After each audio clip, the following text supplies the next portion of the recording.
Alright, hello everyone and welcome to this replay review. We're going to be reviewing the DotP Tryhards team. Oh, should probably start the game. DotP Tryhards team run by the Tryhards from Tryhard Tuesdays, or Tuesday Tryhards, whatever you want to call them. And they're going to be playing Tactical Funk Syndicate. This is the second game I'm reviewing.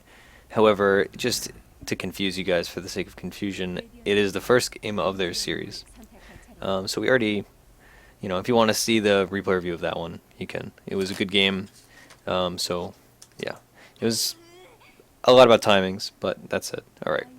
We will be going over the draft a bit, and then, of course, just in case you didn't watch the other video for that introduction, or you haven't seen replay reviews before, it's going to be focused mostly on decision making. We'll be going over the draft a bit, but I'll probably fast forward a little through it as we go along. Lycan ban, target ban against Wazoo, I'm sure, and the Tryhards ban Wind Ranger, pretty standard. Normally I think of it as like a second phase ban, but it could be a target ban. I don't know either of these teams super well. And they banned Spectre and Wind Ranger in both games, so I think maybe it's more of a target ban. Excuse me, I'm still sick. Alright, TFS picks up Earthshaker, very strong first pick. I actually am going to fast forward a little more than I did in the previous one. If you want to, I'll talk more about the draft. I talked more about the draft in the other video. But yeah, so Earthshaker, very strong first pick, just to go over it quickly. He can go offlane, he can support, he can roam, he can do a lot of things, and also he's just a good hero. So he opens up a lot of avenues, and he does not telegraph your draft very much.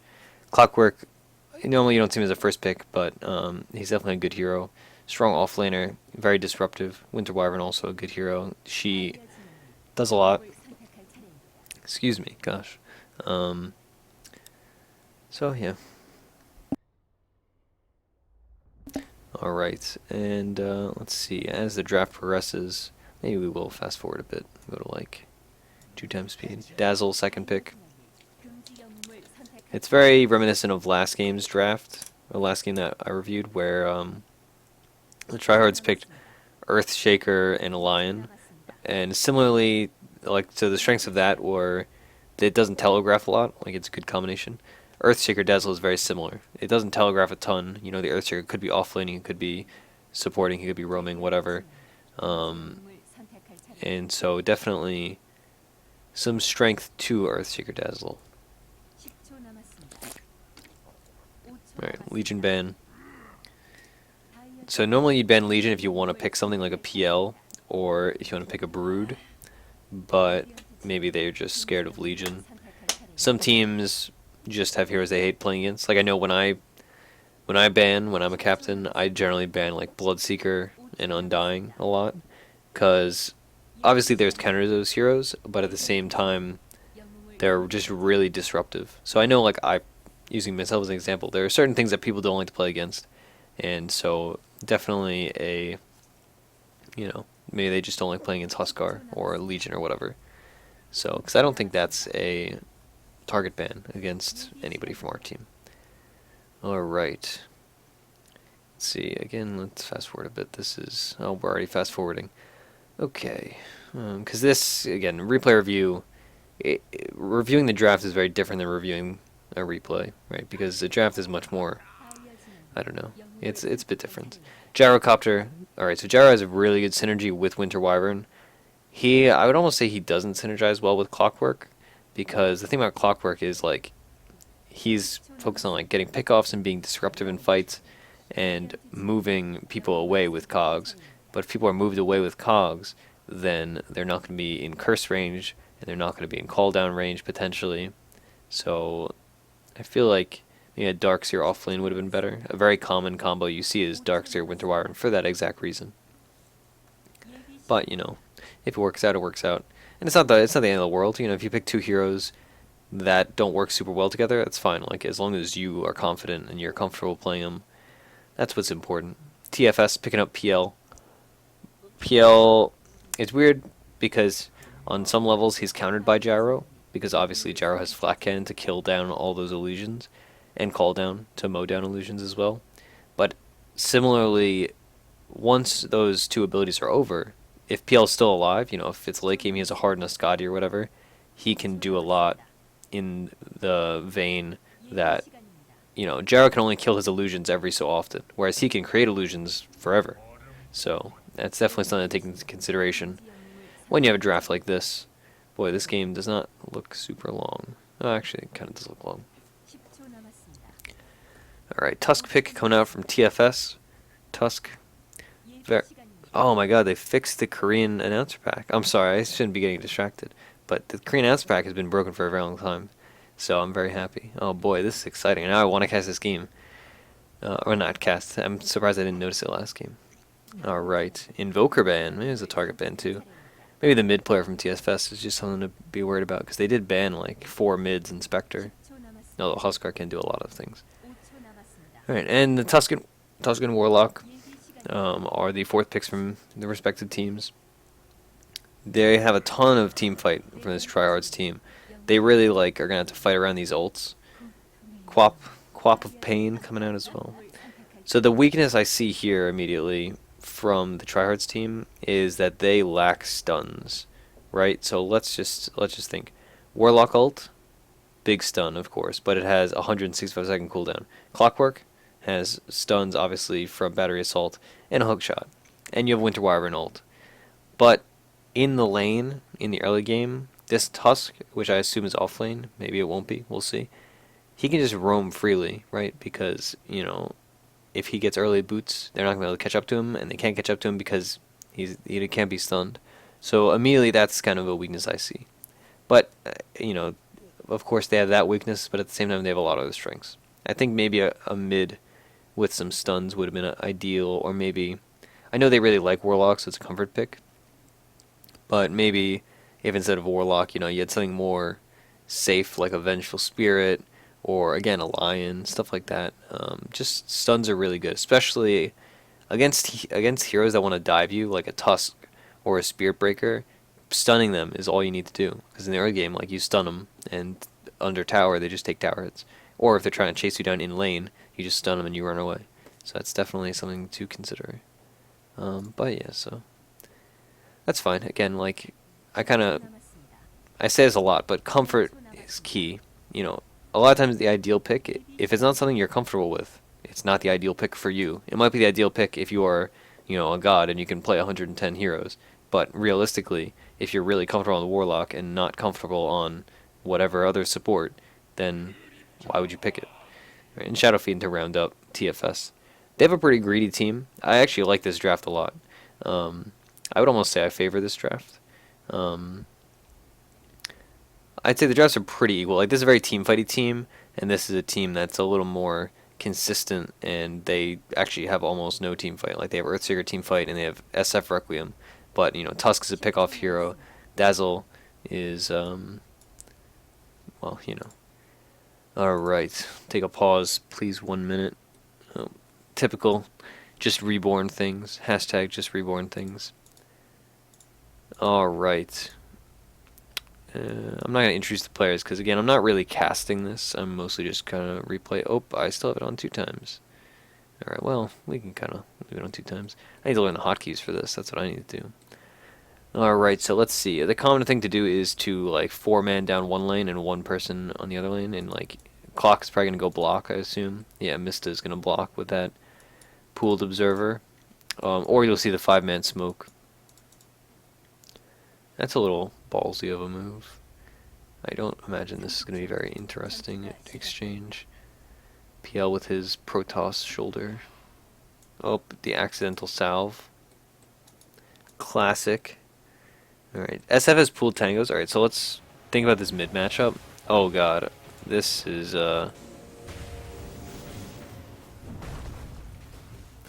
yeah, so this, don't go for a rune. Like, if you're a solo person and you know you have 4 teammates going to the other room, like, chill up here, maybe, and just stare at the rune and maybe get it. But realistically, there is no way, especially against a Tusk. Whoops, Tusk is, like, really strong rune fight. So now this SF already has a bit of an advantage in mid. But that said, Quap did get her rune, and they both have pooled tangos. Quap did do the classic thing that a lot of pros do and ferry out a salve. Um, right now, like, she vastly outdamages him, so I think she could have just hung out up top and punched him a bit, because his punches are not as effective as her punches. To be simple, or to be overly simplistic even. But yeah, Wazoo will be playing the gyro, last hit denies. PL should have a decently easy time farming up here. I think if once Mista has boots, he's going to fare a lot better in this lane.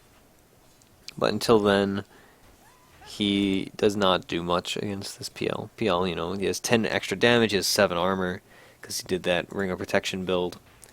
And Clockwork, he's just not in fighting shape, especially after getting first blooded. Like, they probably could have killed Mista there.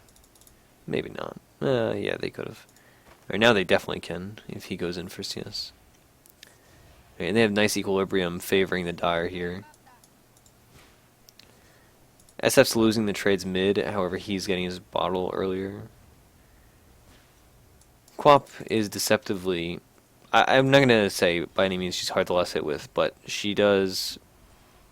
I don't know, she has some quirks to her, I suppose. She has a really good attack animation, though. Although, similarly, SF has a really good attack animation. But at this point, alright, so he's getting his bottle ferried out, and he is going to win this trade. Oh. Alright, so in a way he did win this trade, right? Because Shadow Fiend, he got XP, and Quap did not. I really don't know what...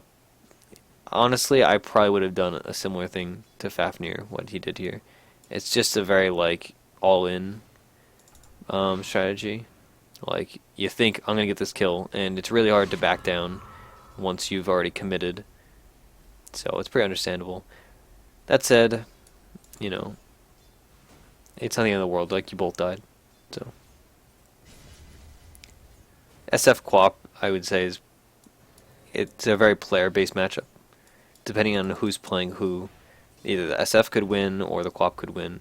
I don't think, like, numerically either is a heavy favorite. I think maybe Quap's a little favored, but if the SF lands good raises, like, alright, so we saw...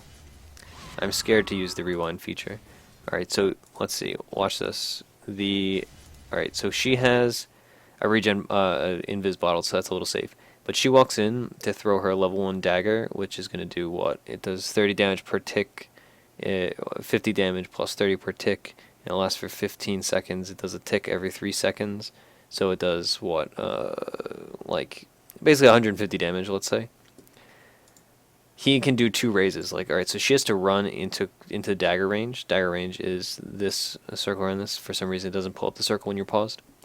Or maybe it's just a spectator thing. But alright, so whenever she has to run into dagger to harass him, which is going to be her main mode of harassing, since she's not going to be able to scream him since he's going to be far away, every time she does that, he can just double raise her. Like, he gets the far away raise when she's coming in, you get the mid range when she is at mid range when she's throwing the dagger, which has a long attack animation, and then even that, he's running away. Instead of running away, maybe when he's level 5, he'd have 3 levels in raise and it'd be more effective, or level 6 if he goes 3-point necro. He could get 3 raises on her. You know, far away raise when she's coming in, mid range raise when she is throwing the dagger. Then if he's walking this way towards the creeps instead of away from the creeps, he could get a medium, a short range raise in also. Or obviously you could also do it. You could get like a mid range. Any combination of the 3 is very possible. That's the point. So definitely this is a dangerous maneuver. But that said, he's running away and he only gets 1 raise, so it's a good trade. Alright. See, if he had executed that better, this SF, I think he maybe not killed. He may not have been able to kill her, but he would have been able to do a bit more. That said, Wazoo is just farming away down in the bottom lane. Very easy lane to farm in, for sure. And some aggression top. Joeshmo, nice rotation. He should be putting a point of Shadow Word onto someone. Like, when you have full mana, you may as well be starting your active regen. I also question level 1 Fatal Bonds at level 2. I assume he didn't go get it at level 1. Like, that would be truly bizarre. But it's an ability that scales well into the late game. But in the early game, realistically, you're not doing a ton of AoE damage. Like, alright, so Fatal Bond's a level 1. Binds 3 enemies to take 25% of their damage. They're not 5-manning. Like, you're not going to be getting a whole bunch of people into your Fatal Bonds. And you're not doing, like, AoE damage. And you're not doing tons of single target damage. So I question the point of echoing your 25% of your damage to other people. Also, like, more importantly, Upheaval is like a god tier ability. Alright, Fafnir. This is not an ideal trade for him. He'll get healed up, though. And he does have a bunch of bottle charges. That said, it is 440, so, you know, you can't count on having a bunch of bottle charges, because then obviously you're not going to have bottle charges in the future.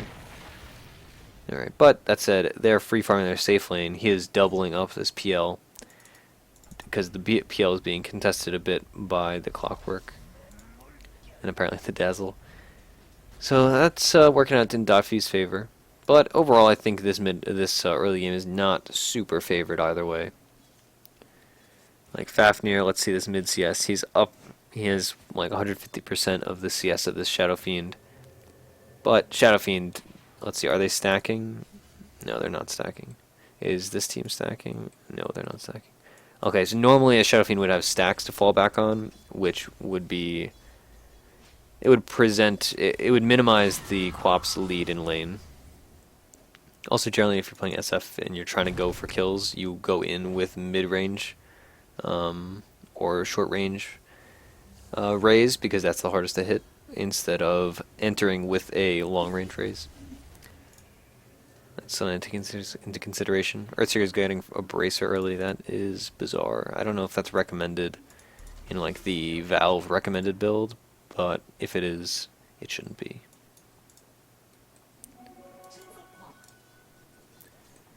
Alright. Gyrocopter farming. Let's see, he'll probably go... Oh boy, they can kill this guy completely. I'm interested. He goes... Alright, so he has 2 points homing missile. That is very unorthodox, unless you're playing support gyro. Normally you see flak cannon, because flak cannon lets you take stacks, obviously, and it lets you push the lane real hard. It lets you take jungle camps. It lets you do a lot of stuff, which you can't do otherwise. This is very dangerous. Oh boy, he's lucky that Shadow Fiend is not good. Not to flame, but that was like a huge misplay by Shadow Fiend. And that said, Tusk does trade, so that's not ideal. Obviously, killing Shadow Fiend is nice because he doesn't have souls, but in the same vein, he's going to be up 10 seconds before this Quap, so he can come in and double raise and get a couple waves in. And now you have Tusk has a little comeback mechanic. Now he's level 6. Earthshaker gets a little bit out of it, so that's not ideal. Generally, aggressively blinking on any blink hero is it's a maneuver you have to be very metered in doing, right? Like, aggressively blinking is a problem definitely a lot of people have, myself included. It's very like, oh, well, you just get the kill, and then you count on, like, oh, well, I'm going to have a blink to get out. But, of course, you don't always have blinks up. In that case, we saw he aggressively blinked, and maybe if he had an extra point in blink, oh, he does have 2 points. And 3 points would be very weird. So you never know. That said, it is a trade, so such is life. And he did get a bunch of XP for killing Shadow Fiend, too. So, yeah. God, this Shadow Fiend needs to practice his raises. Hopefully this team does not watch my this replay review, because I'm being a jerk. Alright. Winter Wyvern's going Soul Ring. I think boots are important. It sounds like a silly thing to say, right? But it's not like Winter Wyvern died, right? He has 2 assists, so I think instead of buying this ring or regen, she should have just saved up a little more. And, oh gosh. Alright, let's, Warlock died. Alright, well, I guess we should go over that. Let's see how that engage went. Alright, Warlock. Quap is being aggressive in mid. Warlock rotating. I assume they it's just an opportunity thing. Like, Tusk gets DD bottom, and then they... Oh, he already had a DD, and now he's getting another DD? What? Okay, this guy. Maybe that was a glitch? Alright, so it's just a common mistake, right? Or not even a mistake, I should say. The Tusk just makes, well, I was going to say a good play. He makes a play, and Warlock does not have the life or move speed to get away. I mean, obviously if they had Ward at bottom rune, when you have a very rune-reliant hero like Quap, I think rune wards are very high value. Like right now, they don't have any rune wards. They have an aggressive ward to dominate mid lane, but they don't have any vision of either rune. And when you have an aggressive team like this Dire team, where you have a Tusk that's going to roam, and an Earthshaker that's going to roam, you have to yeah, see, now they caught on.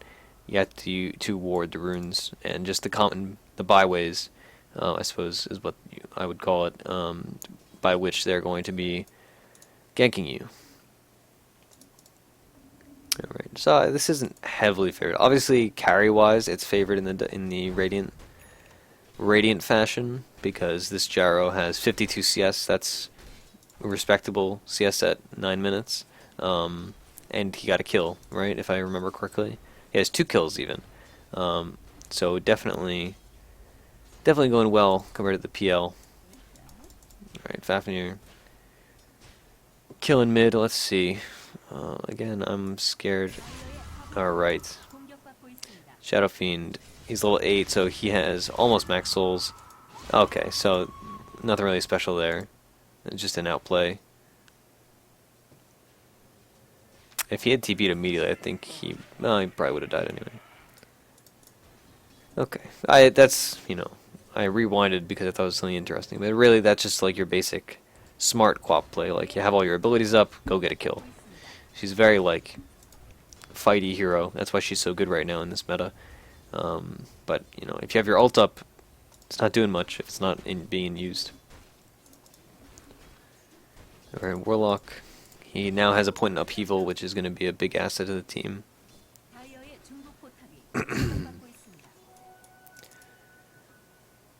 Quap going Aghanims. Definitely I think this game is an Aghanims game.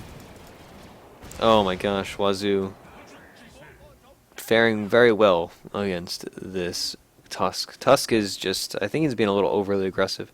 Gyro's really good against Tusk too, because obviously Tusk has to get in your face to kill you, or try to kill you. While Gyro, despite being a ranged hero, he really flourishes when you're up and close, in the early game at least. When you're up close and he can rocket barrage you. And obviously now he's level 8, so he has call down. He should be dominating a creep, and either dominating this siege creep and pushing the tower, or dominating a creep to go stack. Because this, so in some games you don't want to stack, because one team or the other has like an advantage in taking stacks. Like if I were the Dire team, until you have map control, I would not be stacking, because the Gyro could just invade your stacks, right? Similarly, if you are the Radiant team and you have the Gyro, this Dire team has no hero that takes stacks well. Like PL, not good at taking stacks. Tusk, Dazzle, and Earthshaker are non-factors when it comes to stacks. And SF is not terribly good at taking stacks until he has like an item. So yeah, something to take into consideration. And Wazoo, even though he didn't dominate the siege creep, still takes the tower. Definitely looking out to dominate a creep would be the play. Let's see, they turn this. Oh, I think they could have just fought. No, they couldn't have fought it. Alright. Solid disengage. Definitely a 4v3 is not something you want to be fighting, right? And they have a nice defensive ward here, so they can see now. Alright, so they see, alright, cool, Quap's coming in. And maybe they weren't paying attention, but she comes in, and now she can really take this fight. See, that was perfect, right? That is what you want to happen every time. You get the Fatal Bonds in, you do all your AoE damage, and they are... Oh my gosh. What a misclick. Alright, so now they should just take this tower, right?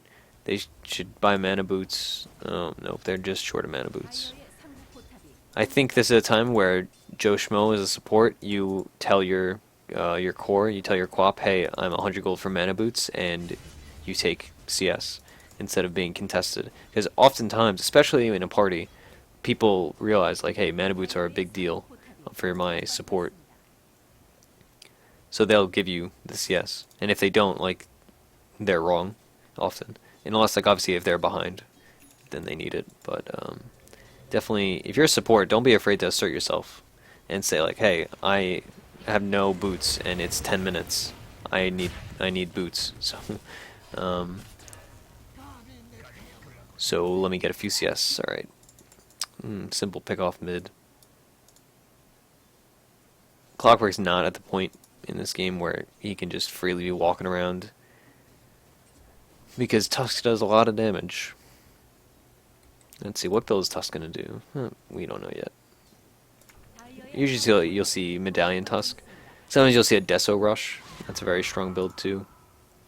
We saw that from the AD2L team run by Armora versus the .P Devils. That was a very strong build that they did. They just rushed a Deso on Tusk and it was very dominant. But it's hard to do on an offlane Tusk, of course. Alright, Dazzle has a ton of wards he's not placing. Oh, a nice hook shot. Clockwork very good against Earthshaker too. Okay, ult comes out from the Warlock. I think that could have been saved.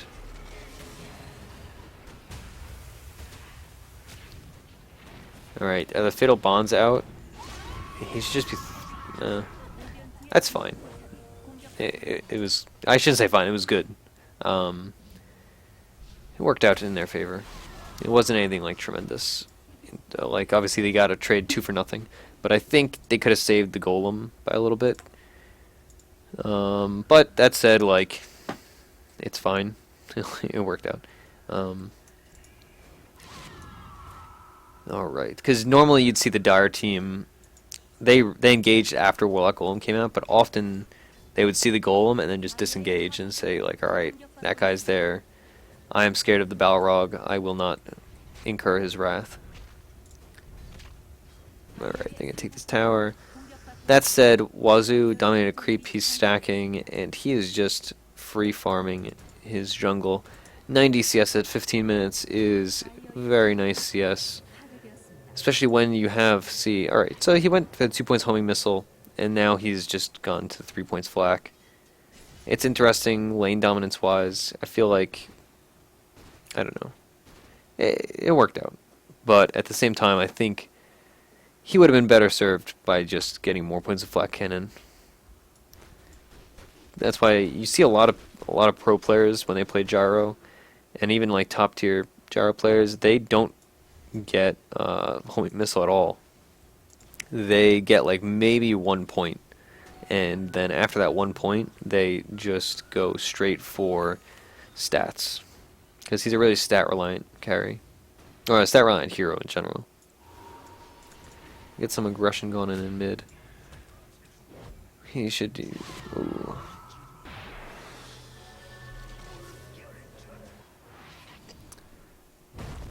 Fafnir. So let's rewind a bit and go over this fight. Alright, so they're coming in from this side. The Dire has vision here. Nicely warded by the Dire. So let's see how this engage goes. They're already splitting up, and splitting up is not something you want to do when you're being super aggressive like this. And they also don't have Golem, so that's going to factor in for sure. Okay. Fafnir, alright, so Fafnir, let's pause this.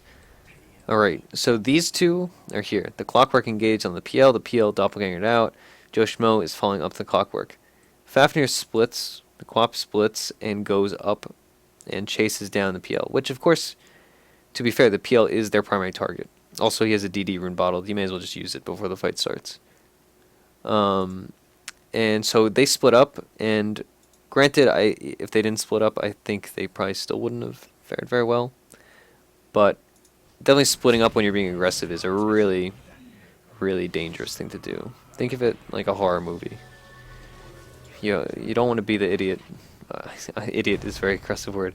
You don't want to be you know, the guy that's like, hey, let's split up. That's never a good plan. That said, again, like, their carry's free farming, so it's really not the end of the world. Earthshaker fissured up. That was a pretty unnecessary Wyvern ult. It's a very big cooldown. You don't want to just throw all willy-nilly. Let's see, and now they just push. Let's see, I should really learn the hotkeys for this. That would make my life a lot easier, wouldn't it? I'll do that later. Alright, so I think farm-wise, alright, let's look at some gold graphs. Farm-wise is decidedly in the way of the Radiant, mostly thanks to this, oh, they haven't even taken their stack yet. But Gyro has basically just free farmed this whole time, and now he's getting like a full Sanjin Yasha, almost full Sanjin Yasha, ferried out to him at 17 minutes. And very similar to what we talked about, what we spoke about in the other game, if you listen to that, it was talking about item timings. And if they get the right item timing and then push, like Quap recently got Ags, Gyro is pretty close to getting a his Sanjin Yasha, and Clock recently got his item, the Blade Mail. If they take all three of those items and snowball with them, and like push down, take tier 2s, then take Roche, stuff like that, yeah, they can accomplish a lot more than just getting these items and then going back and hanging out and just farming. So definitely something to take into consideration. We'll see though. I have high hopes that they're going to do the right thing when they get their other items. Okay, alright, so Quap engages. Did he dodge dagger? No, he didn't. Alright, so... Oh, interesting. So I think he missed that. I don't think that was intentional. If it was intentional, though, it was good. Alright. Oh my gosh, see? No, he's not going to get out. Alright, so... See, a little miscommunication. And when I say a little, I mean a lot. So they have a bunch of teamfight ults. And they... Really, the plan should be to synergize your teamfight ults. You know, you don't use like one and then the other in like spaced out, because they have a lot less efficacy.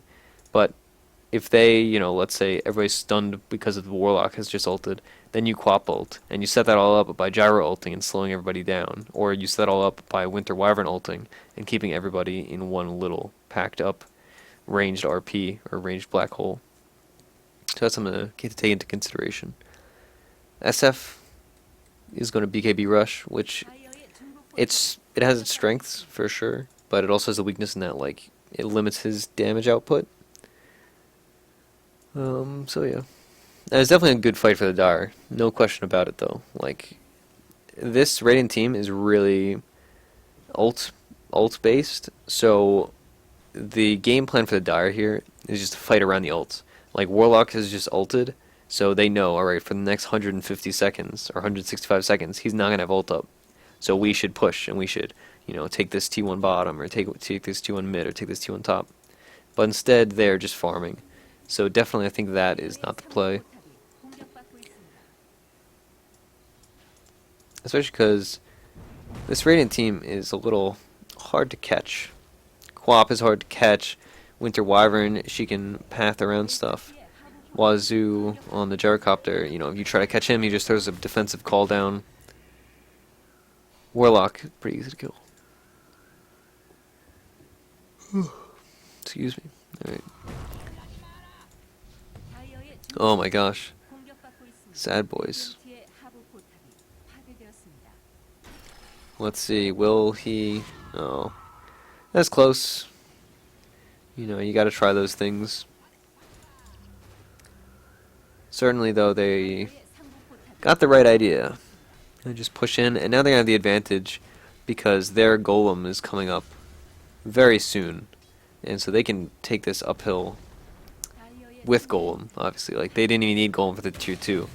That said, Fafnir on the Quap is pretty low, so it's very understandable that he does not do so. Just goes back to farm. Goes back to farm, I suppose, and then get the 22-minute rune. Or if he knows that this haste is there, then you go and you get that rune, you use it, and then you additionally get the 24-minute rune. That ill Quap flash farm. So the big thing on Quap is deciding between whether you're going to go Ags or Orchid first. Ags is the default, but some games Orchid is big. Even in this game, I think Orchid would have been fine. I agree with the Ags purchase. I think Ags is the better pickup. But once he gets that Orchid online, PL is going to have a much harder time because he can't doppelganger as easily. Although, to be fair, they're not going to be able to easily burst him down while he's Orchided. Shadow Fiend has been low souls all game. They've been doing a really good job of shutting him down.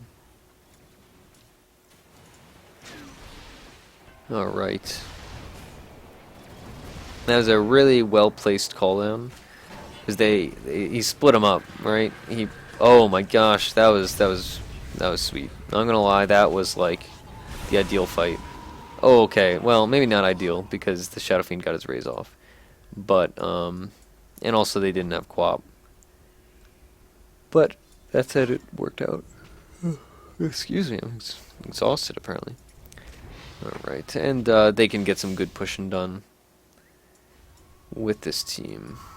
Yeah, so on Quap, it's instinctually it hurts to ult creeps, but Quap is definitely one of those heroes, like a Gyro, that your ult is so low cooldown that just ulting creeps is very efficient a lot of times. Like, they see, alright, these guys have low timers on their respawn, and so you know, like, alright, well, we gotta push now, or we can't push at all. So by ulting their creep waves, you get them killed faster, not surprisingly, and so you get that pushing done even faster.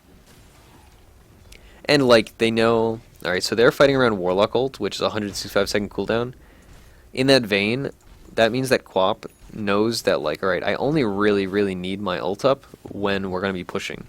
So with the Warlock ult, so just about every 3 minutes. So if she knows I have 40-second cooldown, that's 3 ults she can just use freely, and like to kill creep waves, to do whatever before.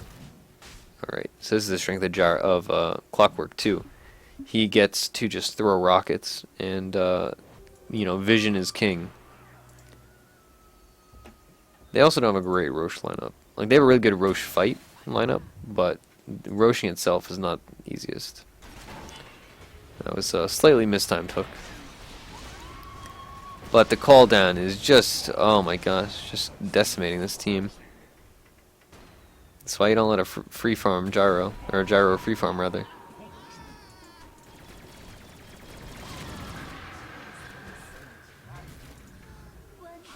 Alright, so I mean, again, they picked a teamfight lineup, and really the deciding, oh, okay, it's over. The deciding thing here is, I guess I could just leave it to play. Deciding here is, like, they had a teamfight lineup, and they took fights whenever they had Warlock Golem up, and we saw when they didn't have Warlock Golem up and they tried to take fights, they lost them. So it's one of those things that sounds very simple. It's like, alright, well, you're a teamfight comp, so you take fights when you have all your teamfight abilities. But at the same time, it's very easy to just think like, oh, well, we have extra items, you know, we're doing great, let's just teamfight, let's push. But, you know, if you have items like Aghanim Scepters, but you don't have ults, who cares? You just have like a pretty bad staff that gives you stats, mediocre stats. So definitely something to take into consideration when you draft something like this. I like the drafts from both teams. I just think it was mostly an outplay by the Tryhards. Let's see, what I would have done differently if I was this Dire team, I probably would have been less aggressive on the Tusk, because he died a whole bunch of times.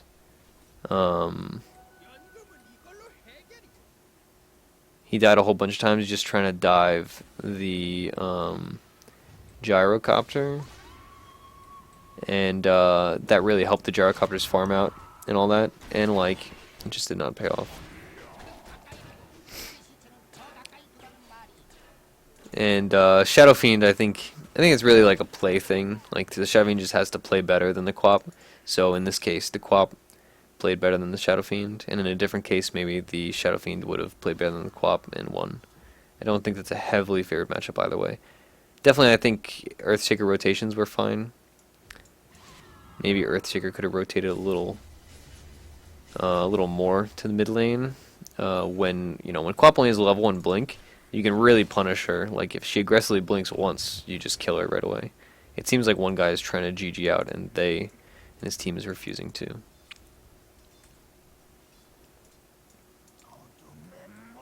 Wyvern going for the Glimmer Cape, standard stuff, although in this game Glimmer Cape is a pretty garbage item. I think like a Force Staff would have served her better, him better. Well, her for the hero, him for the player. Glimmer Cape obviously is to prevent spell damage. This Dire team does not do spell damage. Alright, so PL does physical damage, and then he does a little bit of Spirit Lance damage, which is magical. Tusk does a little bit of magical damage with Ice Shards, and he does a little bit of magical damage with Snowball, it doesn't matter. But he does mostly physical damage with his punch. Dazzle does all physical damage, and he increases physical damage by lowering armor. Shadow Fiend, he, as the game continues, does primarily physical damage. And really, like, he doesn't do single target magical damage that Glimmer Cape helps against. And Earthshaker, again, he does AoE damage, AoE magical damage, so, like, something like a pipe is really good against him, but this Glimmer Cape is very, like, I don't know, it's not going to be very effective. Generally, you use cogs before you go in. Alright, not cogs. Generally, you use battery assault before you go in. Because what you saw that time, if he had battery assaulted in, it probably would have gone a little better. Alright. Yeah, this game is super over. So, while they push in and take the win, because apparently you can't just GG out of games in Reborn. That is a problem that has been happening. I'm Ursinity. This has been a replay review. I do these all the time. Usually put out one, maybe two over the course of a week, and generally we do them over single people as opposed to teams, but maybe for the rest of AD2L we will do team replay reviews, because I think these were pretty productive, and you know, if people want them, I'm more than happy to oblige. Alright, so yeah, if you have match ideas you want me to examine, go tweet me at Ursinity on Twitter. I'm always on Twitter. So yeah, hopefully you enjoyed it, hopefully you learned something, and yeah.